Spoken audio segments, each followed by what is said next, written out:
why do rich people leave? There's economic reasons, but there's also some more socio-economic reasons that are becoming more and more and more apparent now. And I think actually maybe counter something you've just said there, that the country isn't that safe anymore. It's not the safe place it used to be, especially not for women.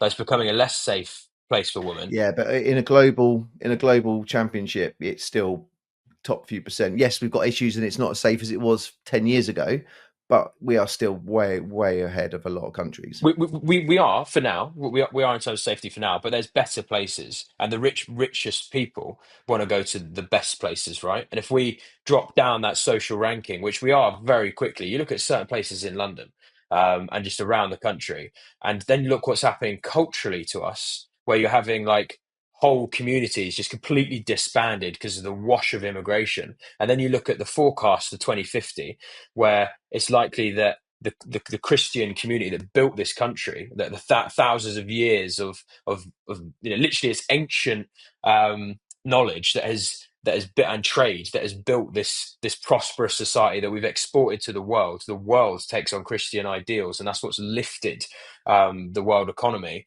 That's now being washed out, and we're going to become a minority in our own country.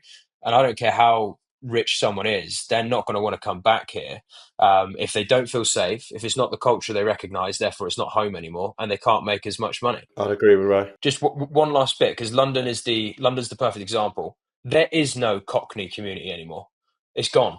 There's no central London Cockney roads and pubs, and they disappeared. They're completely culture washed, and they're never coming back. They don't, because you can't organise people to go, right, let's get all the Cockneys back, move them all back in there. Yeah, you're going to live there again now. Bring back Cockney. It's not happening. London, that London person, that London, like what people assimilate London with historically, is no longer exists, and we're going to see that across the country where English people just start to disappear. It's always very difficult for because what Ryan's just gone through is probably very factually based, but it could be deemed as his opinion, and it's very difficult to be lent on going, well, you're just going to say that because you are, a heritage Christian community, and that's what you're biased. But if you speak to people that are outside of the UK and are not English people and are actual, obviously I often engage with American people and talking about our country and even other countries. If you speak to other people, they just think England's lost to what England was already.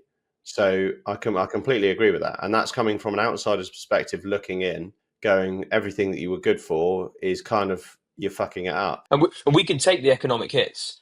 We've always had economic cycles. I'm actually not that bothered about economic cycles. I think there's opportunity in economic cycles. The government has gone way too far with it.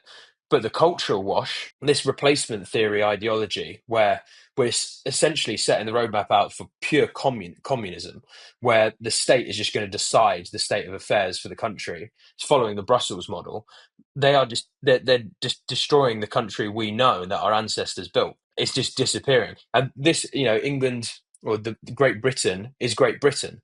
It's not a multiculturalist environment. It was never meant to be. And this multiculturalist Blairite movement we're now seeing the effects of it, where the Cockneys are gone, and you're seeing towns like Slough, Bradford, Rotherham, these different places that they're not English places anymore. And we're just seeing that more and more and more. And the trend by 2050 is that we become the minority in our own country. And I just can't look at that in a happy way. Like, it makes me go, shit, it's not going to exist. The England we know and love, and that's what we all grew up in, and we want to have our kids and sit there as grandpas with our generations below. That's not going to happen. It's like, we're going to move. People are going to move and go set up in America or live elsewhere and raise their families if it's not completely reversed. So just to touch back on your point, Stu, just that I think the rich people are going, but I think there's more reasons than just economic and taxes. It's also cultural, it's safety, it's all those sorts of things as well. And that's hard to convince someone to come back for, and the educational system. Yeah, but they're becoming a migrant in that country they're residing to. So it's like the freedom of movement. I totally get it, but Unsolvable when you have such a range of wants and needs of a country is a difficult one. You look at Dubai. Is there people in Dubai going, fucking hell, this is our country? What's going on? Just fucking all these people coming in here, flying helicopters. Someone tried to raise this debate with me, and I shot them down pretty quickly on it. And they were like, "Yeah, but like we're moving to Dubai. Loads of English expats are moving to Dubai. And I'm like, that's different. That's so different because Dubai have created an environment trying to pull and invite rich people, rich British people and American people and Europeans into their country to increase their economy and their net output so that they have a stronger nation long term. We're importing the third world of fighting men at working age who don't assimilate culturally with our society, and that the existing taxpayer who's already struggling to pay for their kids' school lunch are footing the bill for. Like, it's such a different dichotomy. Like, they're not. Unfortunately, we've created this attraction where it's like, come over here, our taxpayers will pay for your hotel. So we are kind of doing that. Yeah, Not that yeah. we want. No, we are. It's just that the economic difference is massive. Like, we're adding to Dubai's economy. If you enjoy content like this, then make sure you go and subscribe to the Ground Up Podcast.